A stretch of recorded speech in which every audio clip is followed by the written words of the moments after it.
latest local news, including a high school student arrested for a BB gun at school, an animal rescue off of I-95 in Westport, and much more. Frank Granito will have your forecast and later on your Nutmeg Sports Update.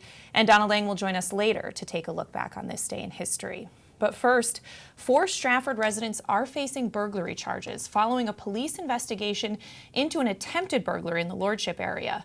Now, police say that Dontrell Flathers, 22, Jacob Rico, 21, Jelathan Feliciano, 22, and Sergio Barrera, 21, were all arrested after officers responded to 3rd Avenue in Lordship. Now, police said a neighbor witnessed an attempted break-in there. Police said that witness gave a description of the suspects and their vehicle to officers.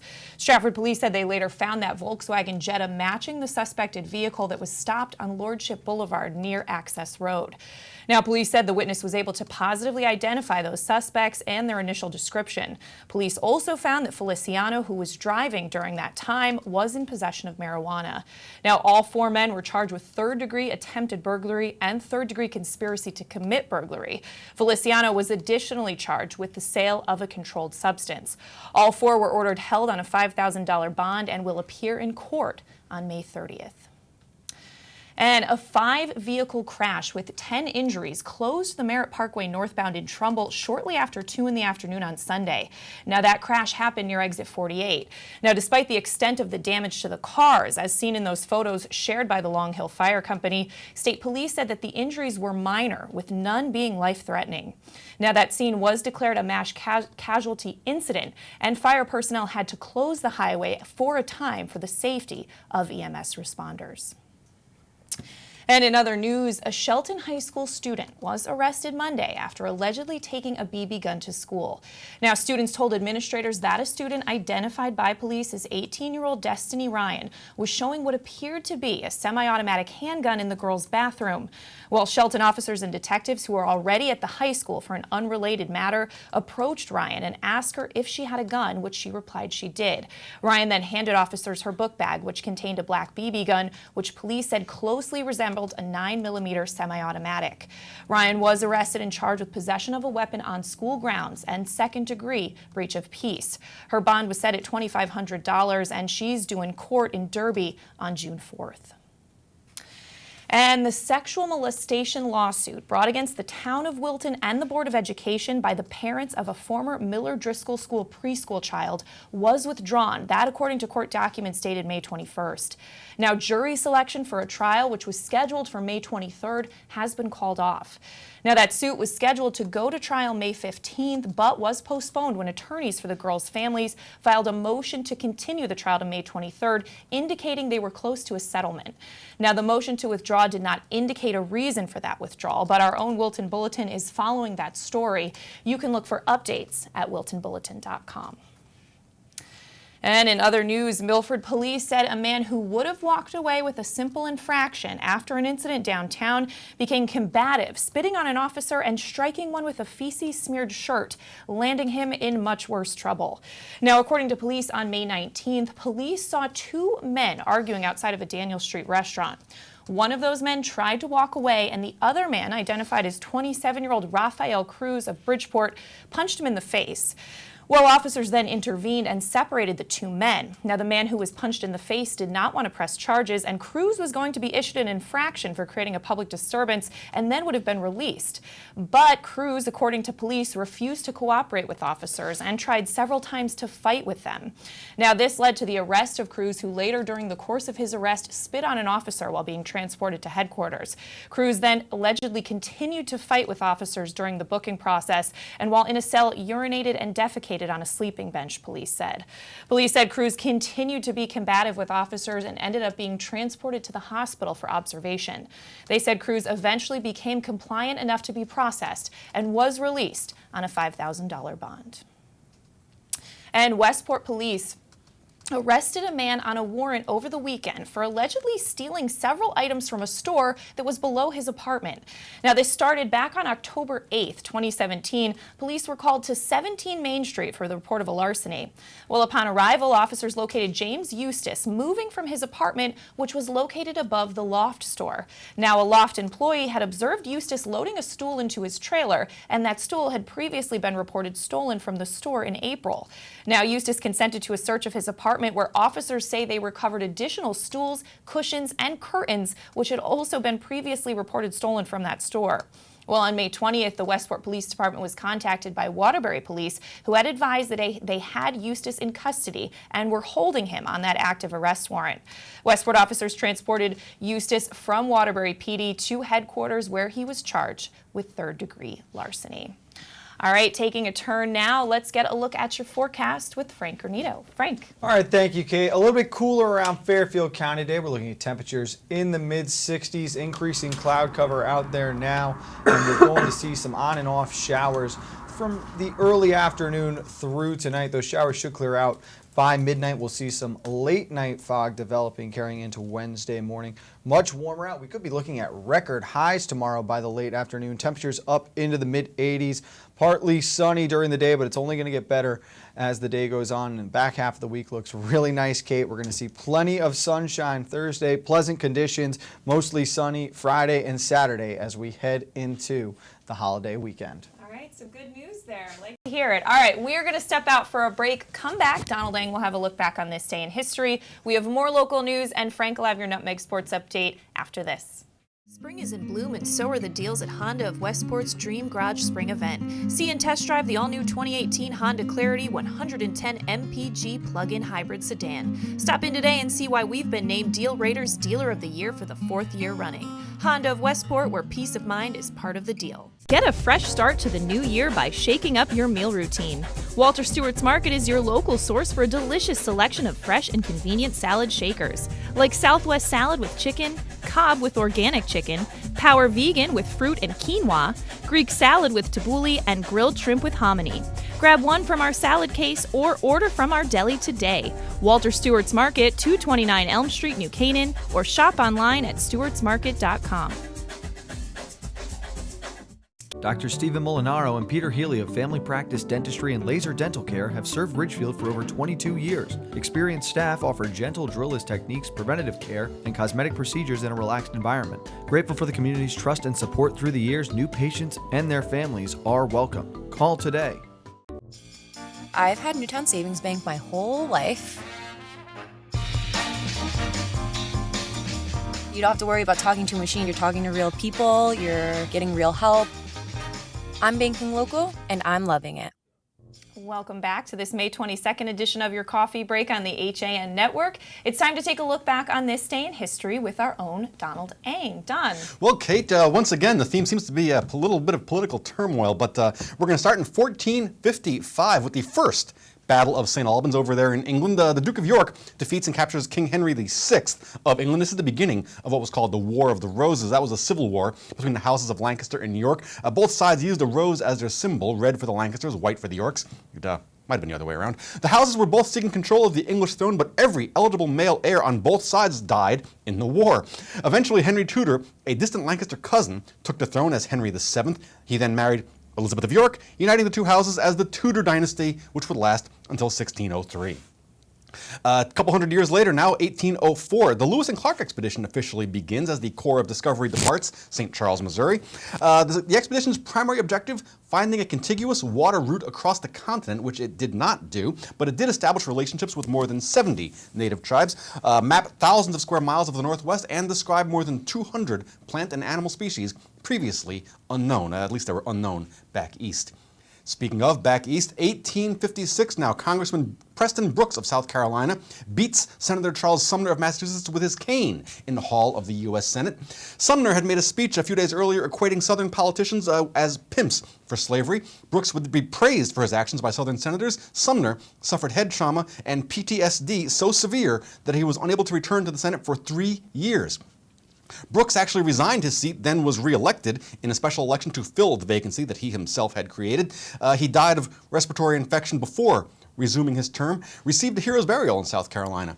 Sumner would be reelected during his convalescence, his empty seat serving as a reminder of the national divide. He actually would serve 18 more years in the Senate, if anything, even more fiery in his rhetoric.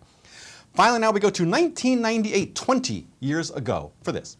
I have an opinion. I have a legal opinion, and I have a personal opinion, but I think that it's not, I think it's important And I think it would be completely inappropriate for me to be involved in this. I want the American people to understand that, notwithstanding what some have said and others have implied, this was a decision that came out of the Secret Service about which they feel very strongly. And these people risked their lives to protect me and other presidents in a professional way, not a political way. That was Bill Clinton in 1998 reacting to news that a U.S. federal judge had ruled that U.S. Secret Service agents could be compelled to testify in legal proceedings involving a sitting president. 20 years ago today, 1998. That is your look back in history for today, May 22nd, and I'm Don Lang. All right, thanks so much, Don. Well, back to your local news. The Department of Consumer Protection is encouraging consumers to be on the lookout for scams as they prepare to make repairs to their homes after storms. Now, some scammers are storm chasers, prey on families after weather emergencies because they know they need those repairs done quickly. Well, their message to consumers is know the signs of a scam and don't fall for it. Well, Consumer Protection Commissioner Michelle Siegel said in part that some contractors take advantage of a situation that's already stressful for families by offering to do those home repairs at a low cost and then not following through. She said consumers should always do their research before deciding who should do their repairs on their home. Now, if a contractor is asking you to decide immediately in order to get a cheaper price or asks you to pay in cash, it's most likely a scam. Now, if you need repairs done as a result of the storm, make sure to shop around, ask questions, as well as have a contract, understand your payments, and verify that contractor's registration with DCP. You can verify those registrations at elicense.ct.gov.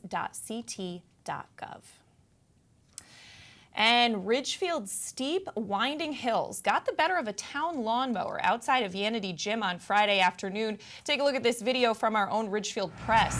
Now, the machine rolled over onto its side and had to be flipped right side up by a town highway truck. Now, the employee who was cutting the grassy hill was able to jump out off of the rolling lawnmower. He did not sustain any injuries, thankfully. Now, volunteer firefighters and police officers, with the help of some other mechanics and Parks and Recreation's employee, were able to clear the scene off of Prospect Street in less than 30 minutes. Well, in other Ridgefield news, petitioners there are seeking a town meeting to change town ordinances so that food trucks could legally set up at breweries or wineries in town. Now, currently, vendor trucks and carts can't set up in one location for longer than 15 minutes, with two long-standing grandfathered exceptions. Now, the town charter says a petition signed by 2% of registered Ridgefield voters can require a public hearing and a town meeting within 45 days. So far, not enough of the submitted signatures passed the verification process by the town clerk's office to reach that 2%. Now, Town Clerk Barbara Sir-Philippi said that they handed in about 289 and they'll need 364, which is 2% of the town's voters.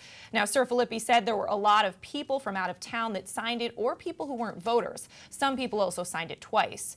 Now, the prohibition against vendors setting up for more than 15 minutes in a given spot dates back to November 2016 town meeting, which amended a decades-old town ordinance. Now, two long-established vendors were grandfathered in at their locations as legal exceptions to the rule. Those include Chez Leonard on Main Street and the Zwack Shack on Route 7. There's more on that story at theridgefieldpress.com.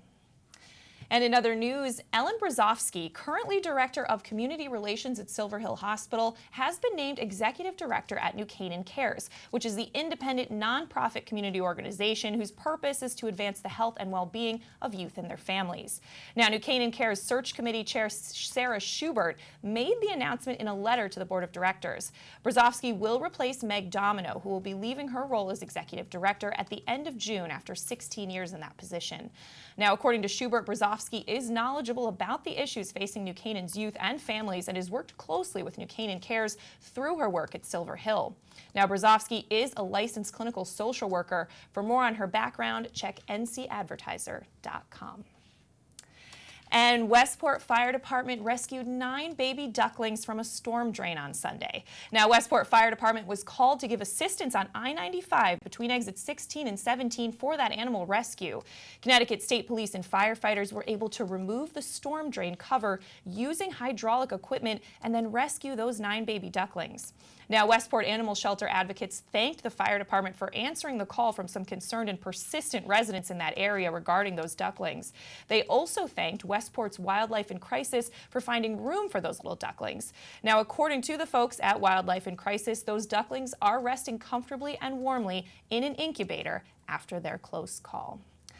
All right, well, we're going to throw it back over now to Frank Granito for a Nutmeg Sports Update. Frank. All right, Kate, lots to cover this morning. The FCIAC postseason underway in 3 of the 4 big sports. We've got semifinals to break down in girls lacrosse. But first, let's just quickly go back to last week. No coffee break yesterday, so we want to offer congratulations to our Spring Athlete of the Week winners for week number 6. So congrats to Gianna Iaquinto of the Danbury softball team and Evan Felcher of the Staples boys tennis team. Of course, that Staples tennis team will be playing against Greenwich for an FCIAC championship later this week, and the Danbury softball squad will start their quest for an FCIAC championship this afternoon when that tournament opens up. Yesterday, boys lacrosse and baseball tournaments opened up. Let's look at the baseball scores first, as we had arguably the biggest upset we'll see all spring.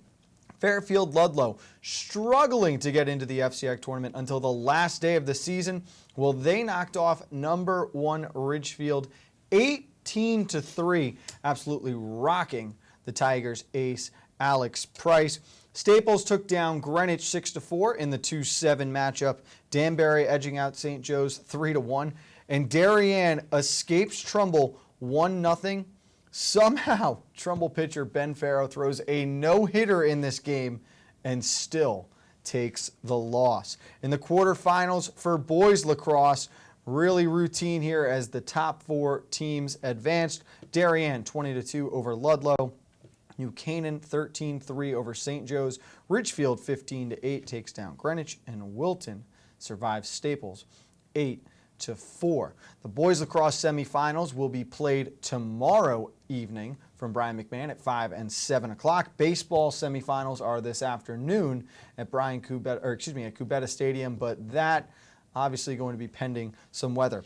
Big ones last night, though, on the HAN Network. We had the girls lacrosse semifinals. First up, it was Wilton and New Canaan in the 2-3 matchup, and the Warriors are heading to the FCIAC championship following a 10-8 victory. Ava Greco, the star in this show, she had 9 draw controls, 6 of them in the second half. She also had 4 points with 3 goals and an assist. Paisley Egan led the scoring for the Warriors with 4 goals. She also had 4 draw controls and a team-high 7 ground balls. Sophia Sedano added 2 goals herself, and Paige Brown had 2 saves, and Bridget Wall 5 saves combined to get the win. Darien struggled early on against a determined Greenwich squad, but the Blue Wave will go back to the FCIAC championship in pursuit of a 7th consecutive title after a 14-7 win over Big Red. Ashley and Nicole Humphrey combining for 14 total points in this game. Ashley Humphrey with 6 goals and 2 assists. Nicole with 4 goals and 2 assists. Maggie Brooks made 7 saves to get the win. That game will be played Thursday night at Norwalk High School and can be seen here on the HAN Network. And finally, a congratulations to St. Joseph quarterback David Summers, as the soon-to-be senior at St. Joe's committed to the University of Maryland to pursue his collegiate career.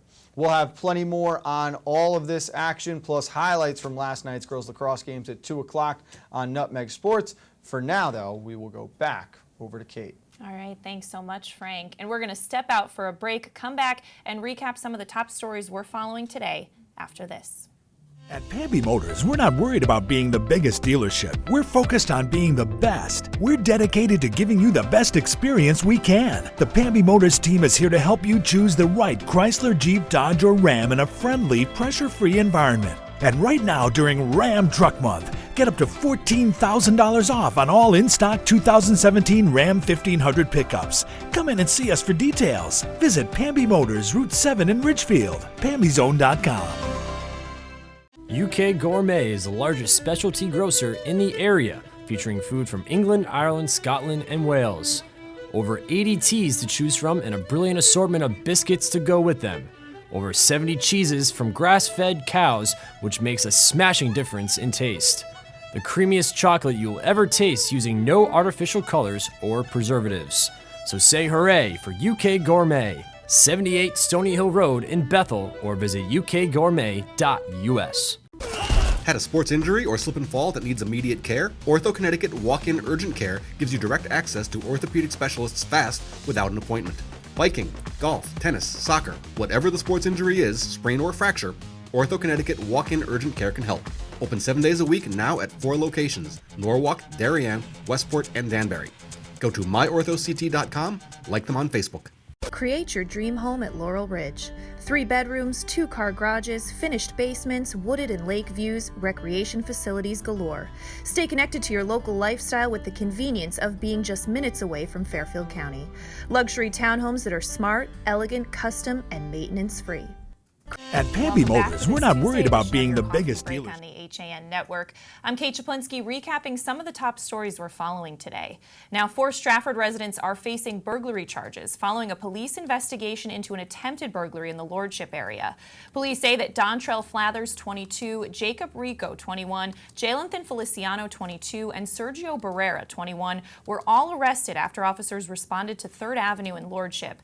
Now, police said a neighbor had witnessed an attempted break-in, and that witness gave a description of the suspects and their vehicle. Police said they later found a Volkswagen Jetta matching that description that was stopped on Lordship Boulevard near Access Road.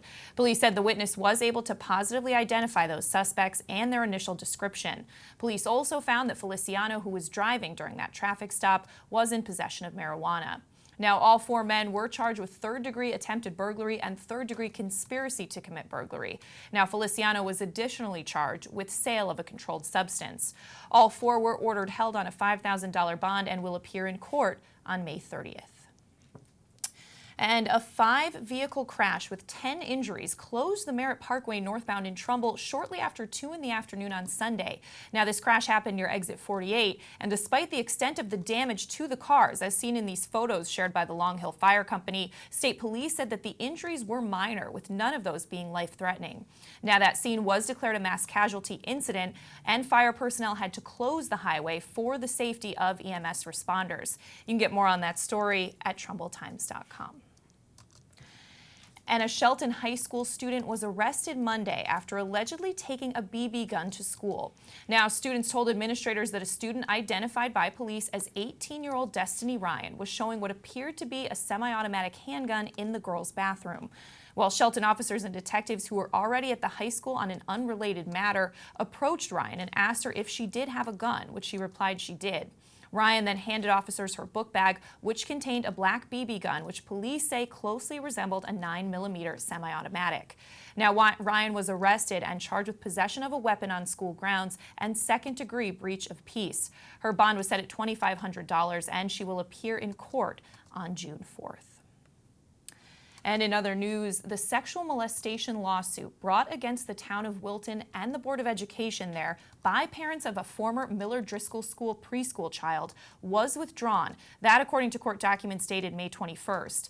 Now, jury selection for that trial, scheduled for May 23rd, has now been called off. Now, that suit was scheduled to go to trial on May 15th, but was postponed when attorneys for the girl's family filed a motion to continue to May 23rd, indicating they were close to reaching a settlement. Now, the motion to withdraw did not indicate a reason for that withdrawal, but our own Wilton Bulletin is following that story, and you can look for updates and get more details at wiltonbulletin.com. But switching gears right now, let's get one final look at your forecast with Frank Granito. All right, again, cooler out today, Kate. Temperatures in the mid-60s. We're seeing increasing cloud cover now, and there are some on and off showers expected to start relatively soon and continue on through the late evening towards midnight. Increasing fog overnight will carry into tomorrow morning. It'll probably haunt your morning commute, but after that it'll start to clear up. We could be looking at record highs tomorrow. Temperatures up into the mid-80s. Partly sunny through the afternoon. It'll level out overnight, and then pleasant conditions coming our way down the back half of this week and into the holiday weekend. We're looking at temperatures in the mid to high 70s. Plenty of sunshine. So some good news heading our way, as hopefully this will be the last dose of what has been a rainy about 8-day stretch now. We're back at 2 o'clock for Nutmeg Sports. We'll see you then. For now, though, send it over to Kate. All right, thanks so much, Frank. And we're going to wrap things up here on your coffee break, but we'll see you tomorrow at 11 with the latest local news and more. Have a great day.